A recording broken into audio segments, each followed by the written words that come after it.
Hello friends, आपका स्वागत है टेस्ट आईक्यू में।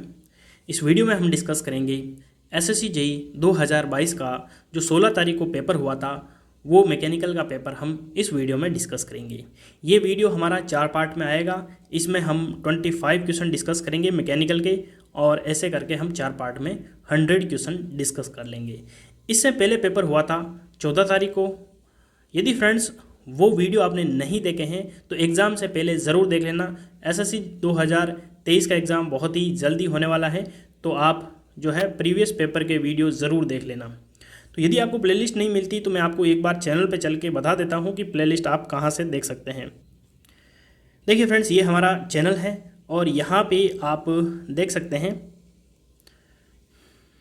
देखिए, ये आपका प्लेलिस्ट मिल जाएगा यहाँ से आप स्क्रॉल करोगे तो एसएससी जेईई 2023 लिखा हुआ है। यहाँ पे आपको सारे वीडियो देखने हैं, तो ये पहली जो प्लेलिस्ट है यहाँ से आप देख सकते हैं, ये वाली। और ये हमारे 2021 के पेपर है इसमें, और 2022 का जो 14 तारीख का पेपर है वो भी आपको मिल जाएगा। और इससे पहले के वीडियो और देखने हैं आपको, तो इसमें सिर्फ एसएससी के पेपर मिल जाएंगे। तो अब हम इस प्लेलिस्ट को खोल के भी देख लेते हैं। यहाँ पे देखिए, ये 2021 के पेपर हैं, और उसके बाद में 22 का जो पेपर है वो 4 पार्ट में मैंने करवाया था। और जो ये वीडियो मैं आपको करवा रहा हूँ ये भी इस प्लेलिस्ट में आपको मिल जाएगा। तो जिनको भी प्लेलिस्ट नहीं मिलती है तो मुझे उम्मीद है कि अब आपको प्लेलिस्ट मिल जाएगी, और लिंक जो है डिस्क्रिप्शन में भी आपको मैं दे दूँगा। तो वीडियो को आपको कंप्लीट ज़रूर देखना है, और मेरी रिक्वेस्ट है कि जितने भी आपके फ्रेंड हैं उनको शेयर ज़रूर करना। शेयर आपको ज़रूर करना है, क्योंकि हर वीडियो में मैं आपको ज़्यादा बोलता नहीं हूँ, लेकिन एग्ज़ाम नज़दीक है, इसलिए अपने फ्रेंड्स को वीडियो शेयर ज़रूर करें। तो चलिए शुरू करते हैं आज का हमारा मैकेनिकल का पेपर। पहला क्वेश्चन है, cross flow turbine are device for converting the kinetic energy of wind और वाटर करंट्स टू।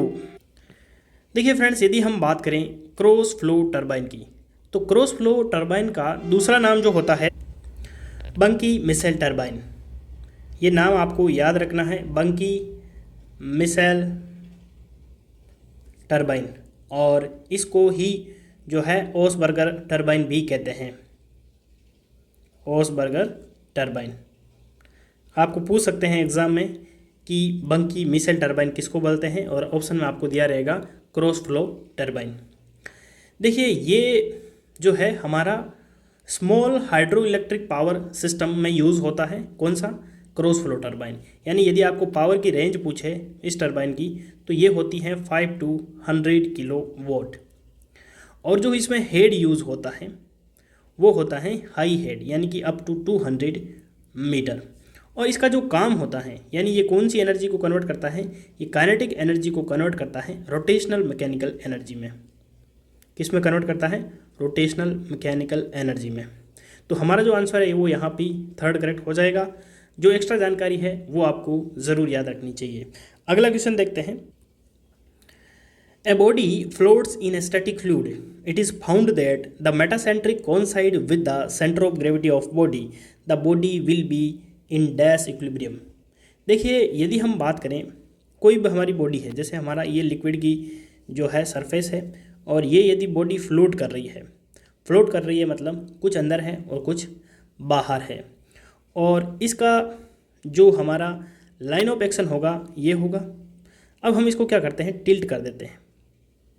तो टिल्ट करेंगे तो ये बॉडी हमारी ऐसे हो जाएगी, और यदि हम इसके लाइन ऑफ एक्शन और सेंटर से क्रॉस करवाएंगे तो ये जहाँ पे क्रॉस करेंगे वहाँ पे मेटा सेंटर हो रहा है। और यहाँ पे क्या बोला जा रहा है, Meta centre coincide with the centre of gravity, यानी कि जहाँ पे सेंटर ऑफ ग्रेविटी है वहाँ पे ही क्या है, मेटा सेंटर है। और एक होता है हमारा सेंटर ऑफ बायोंसी, बी बोलते हैं जिसको। देखिए, यदि हम मेटा सेंट्रिक हाइट की बात करें तो वो होती है GM बराबर BM माइनस BG। अब यहाँ पे देखिए, जो मेटा सेंटर है वो हमेशा यदि ऊंचा है तो कुछ जो है ये जीम से लेके एम तक जो डिस्टेंस होगी वही हमारी क्या हो जाएगी, मेटा सेंट्रिक हाइट। और यहाँ पे तो क्या हो रहा है, कोइंसाइड हो रही है। इसका मतलब क्या हो रहा है, 3 कंडीशन आपको याद रखनी है। यदि GM यानी कि Meta centric height is greater than 0, यानी पॉजिटिव है, तो हमारा सिस्टम जो होगा वो स्टेबल होगा। क्या होगा, स्टेबल होगा। GM बराबर जो है 0 है तो वो हमारा न्यूट्रल होगा, क्या होगा, न्यूट्रल। और यदि मेटासेंट्रिक हाइट जो है नेगेटिव है, इसका मतलब वो अनस्टेबल होगा, क्या होगा, अनस्टेबल। तो यहाँ पे दोनों कोइंसाइड कर रहे हैं, इसका मतलब GM की वैल्यू कितनी है, 0 है। तो GM की वैल्यू 0 है तो हमारा जो सिस्टम है वो न्यूट्रल इक्विलिब्रियम में है। तो ऑप्शन यहाँ पे हमारा सेकंड करेक्ट हो जाएगा, ना कि फर्स्ट। तो ये न्यूट्रल इक्विलिब्रियम में, ये आपको ध्यान रखना है। और मेटासेंट्रिक हाइट का फॉर्मूला पूछे तो ये आपको याद रखना है, GM बराबर BM माइनस BG। G यहाँ पे क्या है, G हमारा है centre of gravity, M Meta centre है, और B जो है वो हमारा सेंटर ऑफ बायोन्सी है।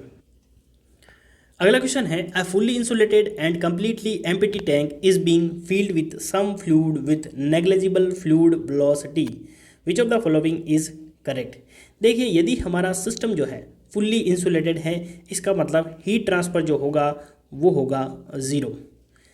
Completely empty tank which being filled with fluid with the negligible fluid velocity, यानी कि जो फ्लूइड की वेलोसिटी 0 है इनिशियल, इसका मतलब जो है काइनेटिक एनर्जी जो है फ्लूइड की वो 0 है। विच of the following is correct. देखिए, यदि जो हमारा सिस्टम है उसकी हाइट चेंज नहीं हो रही है तो वहाँ पे पोटेंशियल एनर्जी जो है वो इनिशियल और फाइनल जो है कांस्टेंट इक्वल रहेगी। इसका मतलब पोटेंशियल एनर्जी हमारी कांस्टेंट रहेगी। इनिशियल वेलोसिटी जो है वो 0 है। और देखिए, हमारा एम्प्टी टैंक जो है फील हो रहा है तो यहाँ पे कोई वर्क डन नहीं हो रहा है, तो वर्क डन भी 0 हो जाएगा। तो वहाँ पे एंथैल्पी और इंटरनल एनर्जी बचेगी। तो यहाँ पे हमारा जो आंसर है वो फोर्थ करेक्ट हो जाएगा। Specific enthalpy of entering fluid is equal to final specific internal energy of fluid in the charged tank, क्योंकि पहले जो है हमारा फुल्ली एम्प्टी था। इसका मतलब क्या है, उसके अंदर कोई भी फ्लूइड नहीं था, एयर भी नहीं थी, क्योंकि वो फुल्ली इंसुलेटेड था और कंप्लीट एम्प्टी था। तो जो भी हमारा फ्लूइड आएगा उसकी जो इंटरनल एनर्जी होगी वो स्पेसिफिक एंथैल्पी के बराबर हो जाएगी। अगला क्वेश्चन देखते हैं, विच of the following is not a property of the thermodynamic system. तो ये तो बहुत ही ज़्यादा सिंपल क्वेश्चन है, हर बार एग्जाम में रिपीट होता है। यदि हम बात करें not a property of thermodynamic system, तो दो ही चीज़ जो होती हैं वो प्रॉपर्टी नहीं होती हैं, एक तो हीट और दूसरा वर्क। ये दोनों जो है प्रॉपर्टी नहीं है, तो ऑप्शन यहाँ पे सेकंड करेक्ट हो जाएगा। और ये दोनों जो होते हैं ये पाथ फंक्शन होते हैं, क्या होते हैं, पाथ फंक्शन। बाकी जो जितने भी प्रॉपर्टी होती हैं, प्रॉपर्टी ये हमारी जो है ये पॉइंट फंक्शन होती हैं, क्या होती हैं, पॉइंट फंक्शन। ये पाथ पे डिपेंड नहीं करती। बाकी जैसे कि temperature, internal energy, pressure, volume, ये सब क्या है, प्रॉपर्टी है और ये सब पॉइंट पे डिपेंड करती है। बस इतना आपको ध्यान रखना है। नेक्स्ट क्वेश्चन देखते हैं, विच of the following is not a type of radiator core arrangement. तो आपको सबसे पहले पता होना चाहिए कि जो हमारा रेडिएटर है, रेडिएटर ये क्या होता है। रेडिएटर जो होता है वो होते हैं हीट एक्सचेंजर। क्या होते हैं, हीट एक्सचेंजर, हीट एक्सचेंजर। और इनका काम क्या होता है, हीट एक्सचेंज करना। इसका मतलब ये है कि ये हमारे इंजन को कूल करते हैं, इंजन को कूल करते हैं। अब देखिए, ये 2 टाइप्स होते हैं। कितने प्रकार के होते हैं, 2 प्रकार के। कौन कौन से, एक तो ट्यूबुलर कोर, ट्यूबुलर कोर अभी मैं आपको डिटेल में समझाने वाला हूं, और दूसरा होता है सेलुलर कोर, सेलुलर कोर। देखिए, मैं रेडिएटर का सिंपल एक डायग्राम बनाऊं।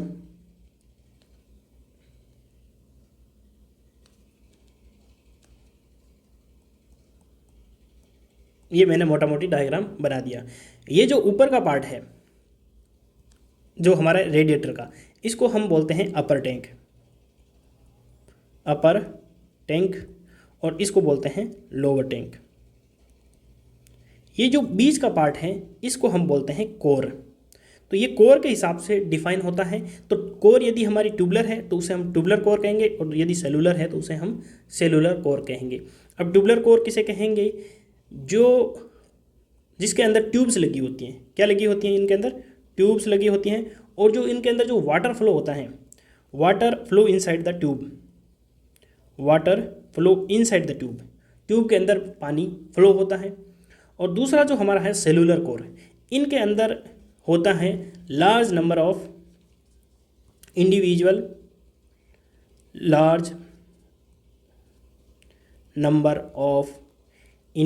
सेल, इनमें सेल लगी होती है बहुत सारी, और इन सेल के अंदर जो होते हैं वो एयर फ्लो होती हैं, और जो वाटर होता है पानी, ये जो है वाटर फ्लो आउटसाइड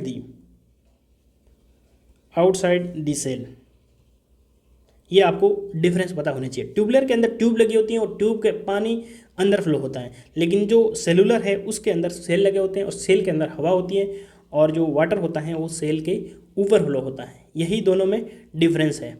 तो यहाँ पे देखिए, यदि आप ऑप्शन देखेंगे तो सेलुलर और ट्यूबलर ये हमारा रेडियल कोर से रिलेटेड है, और ये जो सेलुलर है, सेलुलर, इन्हीं को हम बोलते हैं हनी कॉम्ब रेडिएटर। क्या बोलते हैं? Honey comb radiator.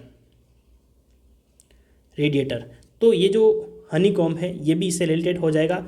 साइफन जो है वो रेडिएटर से रिलेटेड नहीं है। और यदि मैं आपको साइफन समझाना चाहूँ तो देखिए, मान लो एक हिली एरिया है और इधर एक जो है कोई पॉन्ड है, तालाब है, और इधर भी है, हमको पानी पहुंचाना है, ठीक है। तो हम क्या करेंगे, एक पाइप का यूज़ लेंगे जो हमारा इससे पानी फ्लो हो जाए। तो टोटल जो है वो हाइट का तो डिफरेंस है। तो यहाँ से हम क्या करेंगे, इसमें पहले पानी भर के, जैसे कि आपने कभी यूज़ किया होगा किसी टंकी में से बाइक के अंदर तेल ख़त्म हो गया होगा, तो आपने टंकी में वो जो छोटी सी पाइप डाल के निकालते हैं, वही एक तरीके से साइफन होती हैं। और बड़े तौर पे साइफन का यूज़ जो मैंने आपको बता दिया कि यदि हमको एक हिली एरिया से दूसरी हिली एरिया तक पानी पहुंचाना है तो हम साइफन यूज़ करते हैं। तो इसका मतलब साइफन का जो रिलेशन है वो रेडिएटर से नहीं है, लेकिन हनीकॉम्ब, सेलुलर और ट्यूबलर है, ये रिलेटेड है रेडिएटर से। अगला क्वेश्चन देखते हैं। Water is flowing through a circular pipe under pressure if the total energy per unit weight of the water at cross section is 30 meter and the piezometric head at the section is 29.4 meter, then what will be the kinetic head at that section? तो यहाँ पे हम use करेंगे Bernoulli equation. यदि हम बात करें Bernoulli equation की,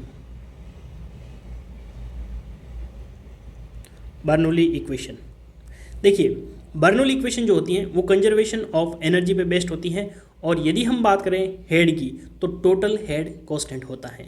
टोटल हेड के अंदर कौन कौन से हेड आते हैं, एक तो हमारा pressure head P/ρg plus kinetic head V²/2g plus potential head जिसे हम डेटम हेड या पोटेंशियल हेड दोनों बोलते हैं। इन तीनों का जो समेशन है वो कांस्टेंट होता है। तो ये हमारा जो है वो क्या हो गया, प्रेशर हेड, ये हो गया हमारा वेलोसिटी हेड, और ये हमारा हो गया पोटेंशियल या फिर डेटम हेड। इन तीनों का जो समेशन होता है वो कांस्टेंट होता है, और तीनों मिला के इसे हम बोलते हैं टोटल हेड। अब देखिए, एक चीज़ आपको पता होनी चाहिए, एक होता है आपका पीजोमेट्रिक हेड। पीजोमेट्रिक हेड क्या होता है? पीजोमेट्रिक होता है प्रेशर हेड यानी P/ρg और पोटेंशियल हेड Z, इन दोनों का जो समेशन होता है यही हमारा क्या कहलाता है, पीजोमेट्रिक हेड। तो यहाँ पे मैं कह सकता हूँ टोटल हेड बराबर, यदि मैं बोलूँ टोटल हेड बराबर क्या हो जाएगा, एक तो हमारा पीजोमेट्रिक हेड हो जाएगा और प्लस क्या हो जाएगा, ये हमारा बचेगा वेलोसिटी हेड। तो हमको क्या पूछा गया है, हमको पूछा गया है देखिए वेलोसिटी हेड कह दो या फिर काइनेटिक हेड कह दो, ठीक है। काइनेटिक एनर्जी है क्योंकि हाफ mv² होता है। तो देखिए हमको निकालना क्या है, काइनेटिक हेड। तो काइनेटिक हेड बराबर हो जाएगा total head minus पीजोमेट्रिक head. Total head आपको कितना दे रखा है, 30 मीटर, माइनस आपको दे रखा है 29.4 मीटर, तो 0.6 मीटर जो है वो हमारा काइनेटिक हेड आ जाएगा। तो ऑप्शन यहाँ पे थर्ड हो जाएगा 0.6 मीटर। इंपॉर्टेंट चीज़ क्या है? इंपॉर्टेंट एक तो बर्नौली इक्वेशन है, मुझे उम्मीद है कि आप सभी को बर्नौली इक्वेशन आती होगी। आपको याद रखना है P/ρg + v² / 2g + z बराबर कांस्टेंट। ये हमेशा तीनों का समेशन कांस्टेंट होता है। और ये जो होता है आपका पीजोमेट्रिक हेड P/ρg + z, यानी कि प्रेशर हेड और पोटेंशियल हेड। एग्जाम में कई बार डायरेक्ट यही पूछा जाता है कि पीजोमेट्रिक किसे कहते हैं। इन तीनों को अलग अलग तरीके से जोड़ के दे देगा, तो आपको पता होना चाहिए कि प्रेशर हेड और पोटेंशियल हेड का समेशन पीजोमेट्रिक हेड होता है। अगला क्वेश्चन देखते हैं। The property of material by which the material recover its original shape after the removal of load is known as. तो ये तो सबसे सिंपल क्वेश्चन है, हर कोई कर देगा। यदि मैं बात करूं माइल्ड स्टील की, तो माइल्ड स्टील का जो स्ट्रेस और स्ट्रेन डायग्राम होता है वो आपको हमेशा याद होना चाहिए। तो ये हमारा जो है माइल्ड स्टील का स्ट्रेस स्ट्रेन डायग्राम बनता है। किसका? माइल्ड स्टील का। देखिए, हमारा जो सबसे पहले जो लिमिट होता है उसे हम बोलते हैं प्रोपोर्शनल लिमिट। उसके बाद में आता है हमारा इलास्टिक लिमिट, उसके बाद में अपर यील्ड पॉइंट, ये हमारा हो जाएगा लोअर यील्ड पॉइंट, और ये हमारा है जो है अल्टीमेट स्ट्रेस पॉइंट। यानी कि यहाँ पे जो अल्टीमेट पॉइंट बोलेंगे, अल्टीमेट पॉइंट, यानी कि यहाँ पे जो स्ट्रेस होगा उसे हम बोलेंगे अल्टीमेट स्ट्रेस, और जो स्ट्रेन होगा उसे हम अल्टीमेट स्ट्रेन बोलेंगे। और यदि मैं बात करूं, ये जो हमारा पॉइंट है इसे हम बोलते हैं फ्रैक्चर पॉइंट। क्या बोलते हैं? Fracture point. यानी कि यहाँ पे हमारा मटेरियल फेल हो जाएगा। यदि आपको पूछे मैक्सिमम स्ट्रेस कितना होता है, वो होता है अल्टीमेट स्ट्रेस। देखिए, जो हमारा इलास्टिसिटी होती है वो क्या होती है? जब हम लोड को रिमूव करते ही वो ओरिजिनल पोजीशन में आ जाए उसे हम बोलते हैं इलास्टिसिटी। तो ऑप्शन यहाँ पे थर्ड करेक्ट हो जाएगा। अगला क्वेश्चन देखते हैं। Which velocity is kept as a common reference in both inlet and outlet velocity triangle for drawing the velocity diagram of steam turbine. तो यहाँ पे हमारा जो आंसर है वो फोर्थ करेक्ट हो जाएगा, ब्लेड वेलोसिटी। कैसे? देखिए, सिंपली यदि मैं बात करूँ, जैसे हमारा ये नोज़ल है, इस नोज़ल से जो है हमारा स्टीम जनरेट होगा, स्टीम फ्लो होगा, और ये जो वेलोसिटी इसकी जो है वेन के ऊपर पड़ेगी वो कुछ एंगल से गिरेगी। तो उस एंगल को हम बोलते हैं वेन एंगल या फिर नोज़ल एंगल बोलते हैं। ठीक है। अब यदि हम इसके दो कंपोनेंट में डिवाइड कर दें, एक कंपोनेंट ये हमारा हॉरिजॉन्टल हो जाएगा, एक वर्टिकल। ये जो वेलोसिटी होगी इसको हम एब्सोल्यूट वेलोसिटी बोलेंगे, V1। ठीक है। और इसका जो एक कंपोनेंट होगा उसे हम VW1 यानी कि विरल वेलोसिटी बोलेंगे, और एक होगा VF1 यानी कि फ्लो वेलोसिटी बोलेंगे। और ये जो हमारी ब्लेड होगी, और यहाँ पे एक रेडियल वेलोसिटी आएगी VR1, और यहाँ से लेके यानी कि यहाँ से लेके यहाँ तक एब्सोल्यूट जो वेलोसिटी होगी इसे हम बोलेंगे ब्लेड वेलोसिटी। तो देखिए, जितनी भी वेलोसिटी है, चाहे हम एब्सोल्यूट वेलोसिटी V1 की बात करें, VW1 यानी विरल वेलोसिटी की बात करें, VF1 यानी कि फ्लो वेलोसिटी की बात करें, या फिर रेडियल वेलोसिटी की बात करें, तो ये इनलेट में अलग है और आउटलेट में अलग हो जाएगी। यानी कि वे V2 हो जाएगी, VW2 हो जाएगी, VF2 और VR2। लेकिन जो हमारी ब्लेड वेलोसिटी है, ब्लेड वेलोसिटी वो जो है वो सेम ही रहेगी, चाहे इनलेट हो चाहे आउटलेट हो। तो हमारा जो आंसर है वो फोर्थ करेक्ट हो जाएगा। Two pressure line in the superheated region on the TS diagram of Rankine cycle are. यदि हम TS डायग्राम की बात करें, रैंकाइन साइकिल की TS डायग्राम, तो हम सैचुरेटेड कर्व बनाएंगे। ये हमारा सैचुरेटेड कर्व हो गया। तो जो प्रेशर लाइन होती है, कांस्टेंट प्रेशर लाइन, यदि हम कांस्टेंट प्रेशर लाइन की बात करें तो वो हमारी ऐसे बनती है, जैसे ये प्रेशर लाइन हो गई, दूसरी ऐसे हो गई। तो ये जो प्रेशर लाइन होती हैं ये हमेशा पैरेलल होती है। तो ऑप्शन यहाँ पे थर्ड करेक्ट हो जाएगा। और यदि हम रीजन की बात करें तो इधर जो है हमारा लिक्विड रीजन हो जाएगा, यहाँ पे लिक्विड प्लस जो है वेपर है, इसका मतलब इसे वेट रीजन बोलते हैं। और ये हमारा सुपर हीटेड रीजन होता है जिसमें सिर्फ वेपर होती हैं, और ये हमारा क्रिटिकल पॉइंट होता है। और ये जो है सैचुरेटेड लिक्विड लाइन है और ये सैचुरेटेड वेपर लाइन है। इतना आपको पता होना चाहिए। और ये जो सुपर हीटेड रीजन जो होता है इधर जो है, यानी कि ये हमारा सैचुरेटेड वेपर है, इसके ऊपर वाला रीजन, ये जो रीजन है ना, इसी को हम बोलते हैं सुपर हीटेड रीजन। अगला क्वेश्चन देखते हैं। The range of flow ratio value for Francis turbine is. सबसे पहले आपको ये पता होना चाहिए कि फ्लो रेशियो होता क्या है।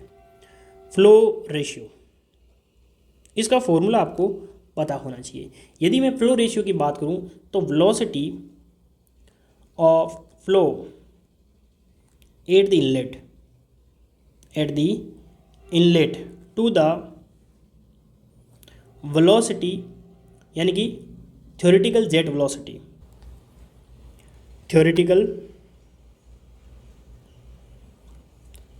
वेलोसिटी, इन दोनों का जो रेशियो होता है उसे हम बोलते हैं फ्लो रेशियो। और ये हो जाएगा फ्लो वेलोसिटी, अभी मैंने बताया था, इसको हम VF1 से रिप्रेजेंट करते हैं। और जो हमारी थ्योरेटिकल जेट वेलोसिटी होती है उसका फॉर्मूला आप सभी जानते हैं, V=√2GH होता है।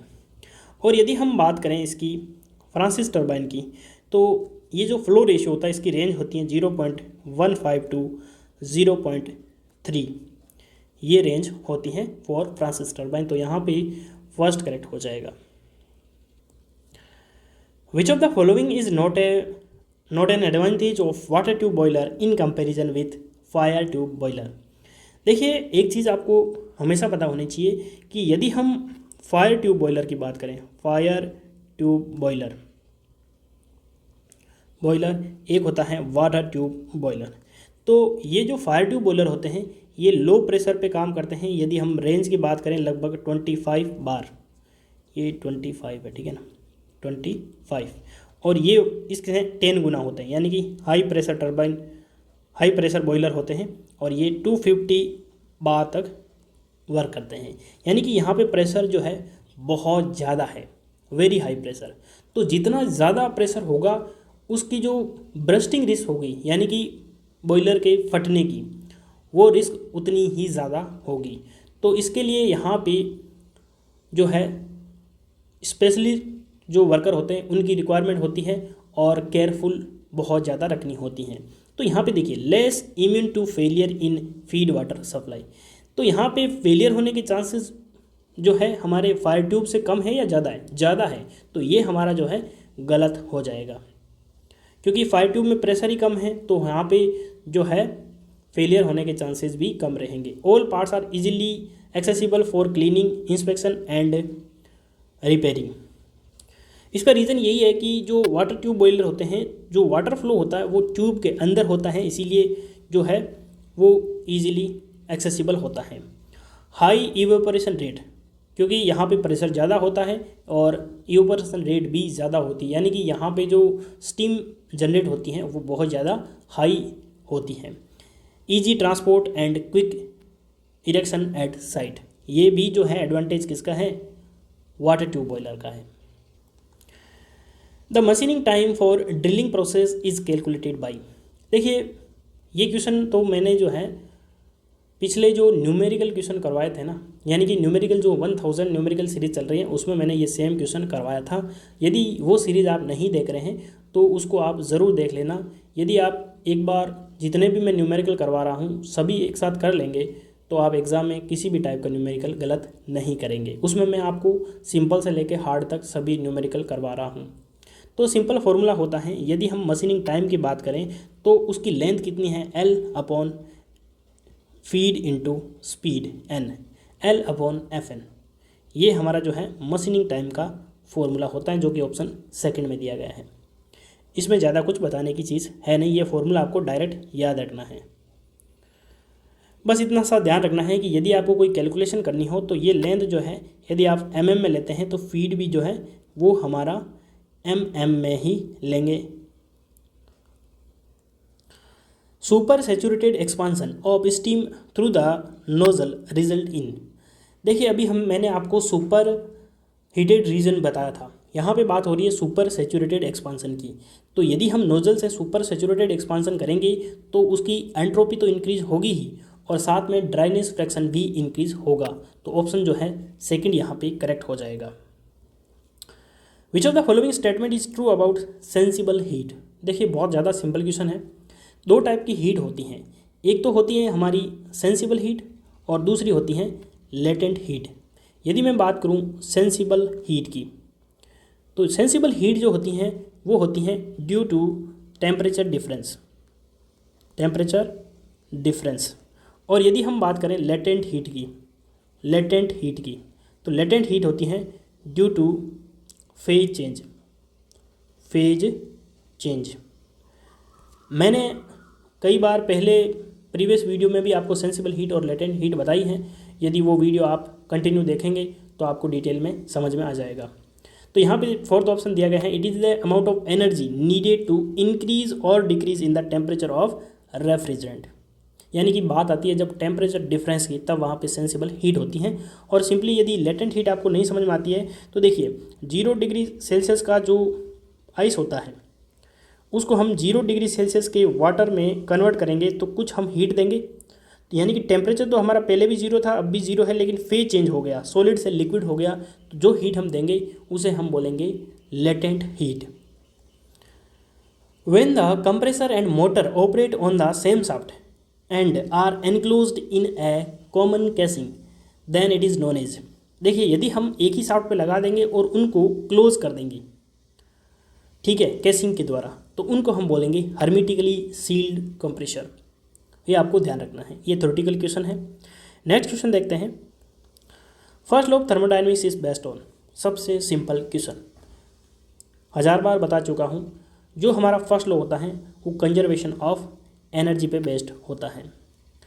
अगला क्वेश्चन देखते हैं।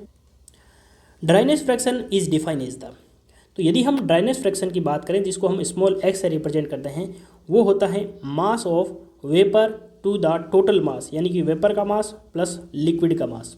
तो यहाँ पे ऑप्शन फोर्थ करेक्ट हो जाएगा, ratio of mass of dry steam to the total mass of wet steam. Wet steam क्यों बोला, क्योंकि उसमें ड्राई भी आ गई और कुछ लिक्विड की मात्रा आ गई, ठीक है, उसे हम बोलते हैं dryness fraction. The heat acquired और release during the phase change is called. तो अभी हमने डिस्कस किया था जो फेज चेंज की वजह से जो हीट होती हैं वो उसे हम बोलते हैं लेटेंट हीट, और टेम्परेचर डिफरेंस की वजह से होती है वो हमारी सेंसिबल हीट कहलाती है। और यदि मैं बात करूँ स्पेसिफिक हीट की, तो Q बराबर क्या होता है mc डेल्टा T, यानी कि यदि मैं बात करूँ C बराबर Q/m डेल्टा T। तो देखिए यदि हमारा जो मास है वो 1 किलोग्राम होगा और डेल्टा T टेम्परेचर डिफरेंस 1 होगा, चाहे डिग्री सेल्सियस हो चाहे 1 केल्विन हो, तो हमारा C बराबर क्या हो जाएगा, Q हो जाएगा।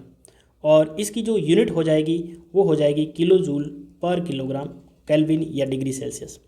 तो स्पेसिफिक हीट क्या हो जाएगी, it is the amount of heat which is required to increase the unit amount of temperature of unit मास।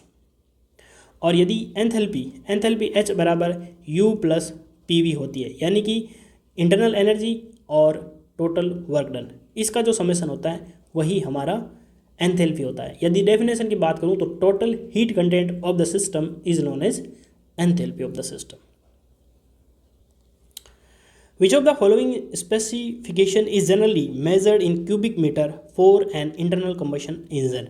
देखिए यदि हम बात करें आईसी इंजन की, तो देखिए जो हमारा इंजन होता है उसके अंदर जो सिलेंडर होता है उसके अंदर पिस्टन होता है। वो पिस्टन जो है वो बॉटम डेड सेंटर से टॉप डेड सेंटर तक जो है मूव करता है, यानी कि जो है रेसिप्रोकेटिंग मोशन करता है।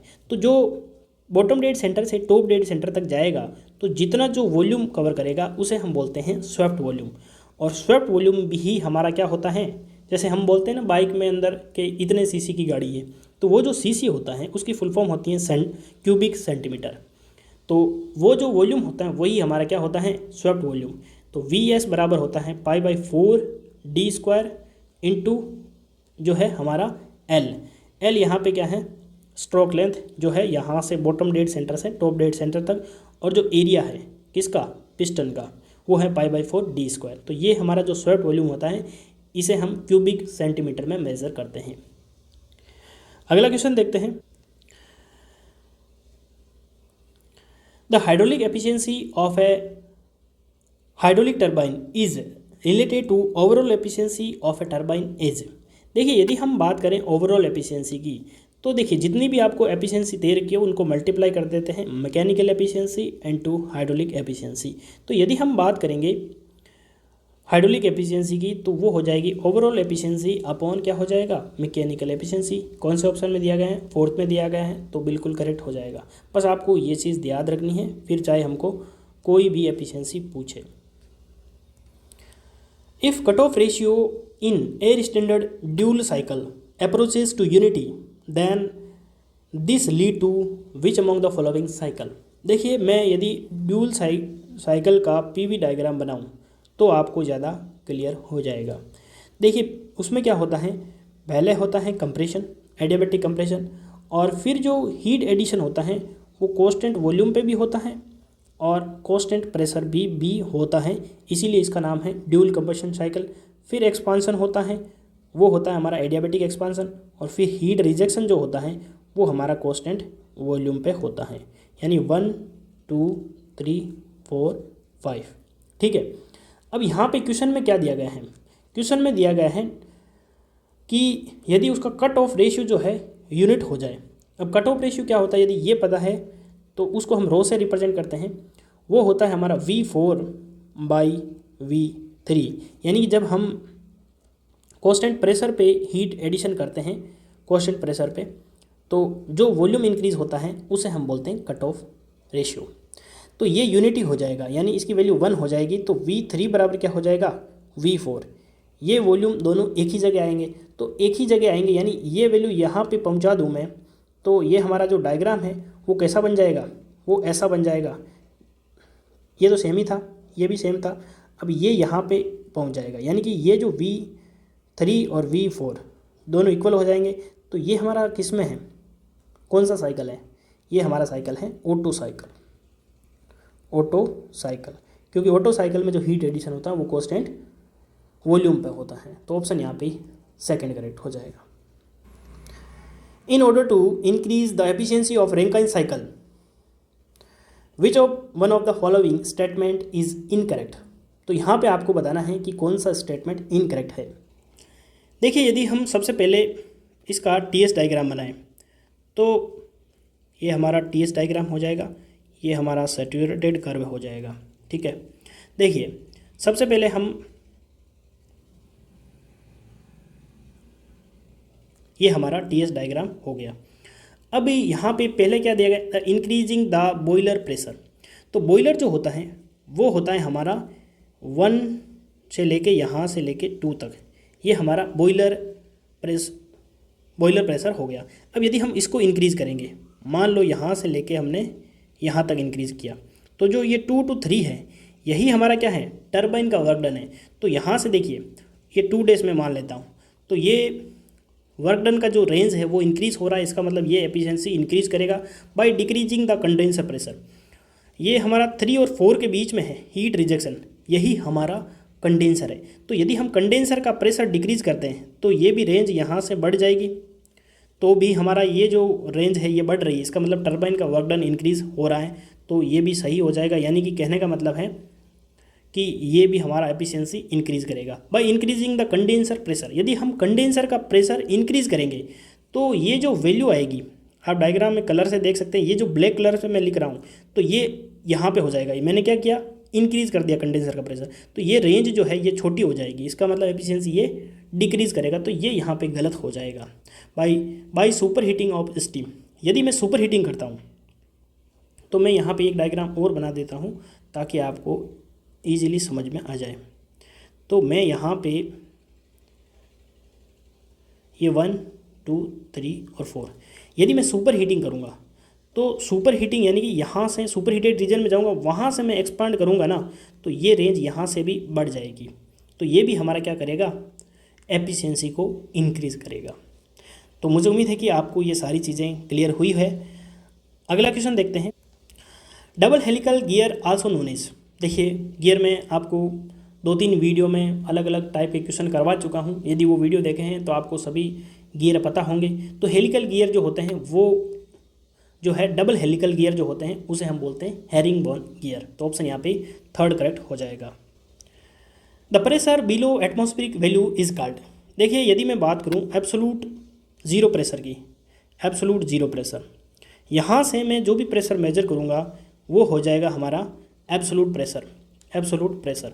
और जो हमारा एटमॉस्फेयर है यहाँ का कुछ प्रेशर है, ये हो गया हमारा एटमॉस्फेरिक प्रेशर। जो एटमॉस्फेरिक प्रेशर के ऊपर होगा वो तो हमारा हो जाएगा गेज प्रेशर, और इसके नीचे जो हो जाएगा वो हो जाएगा नेगेटिव प्रेशर, यानी कि जिसे हम वैक्यूम प्रेशर बोलते हैं, वैक्यूम प्रेशर। तो ऑप्शन यहाँ पे फर्स्ट करेक्ट हो जाएगा। Compare to air cooling system of an engine the compressed water cooled engine has. देखिए जो हमारा वाटर कूल्ड इंजन होता है वहाँ पे वाटर की जो स्पेसिफिक हीट होती है वो ज़्यादा होती हैं, इसलिए वहाँ पे कूलिंग ज़्यादा होती हैं और जो फ्यूल कंजप्शन होता है वो भी कम होता है। तो ऑप्शन यहाँ पे थर्ड करेक्ट हो जाएगा। तो फ्रेंड्स यहाँ पे हमने जो एसएससी जेई का 2022 का पेपर था वहाँ के हमने दूसरे पेपर के 25 क्वेश्चन डिस्कस कर लिए हैं, और मैंने पूरी कोशिश की है आपको डिटेल में समझाने की। फिर भी कोई कमी रह गई है तो आप मुझे कमेंट बॉक्स में बता सकते हैं, और कोई भी क्वेरी हो तो भी आप कमेंट बॉक्स में ज़रूर बताइएगा। और यदि आपको वीडियो पसंद आता है ना तो वीडियो को लाइक ज़रूर करें, और अपना जो फ्रेंड्स तैयारी कर रहे हैं साथ में उनको शेयर जरूर करें। तो वीडियो को कंप्लीट देखने के लिए धन्यवाद। मिलते हैं अगले वीडियो में, तब तक के लिए जय हिंद।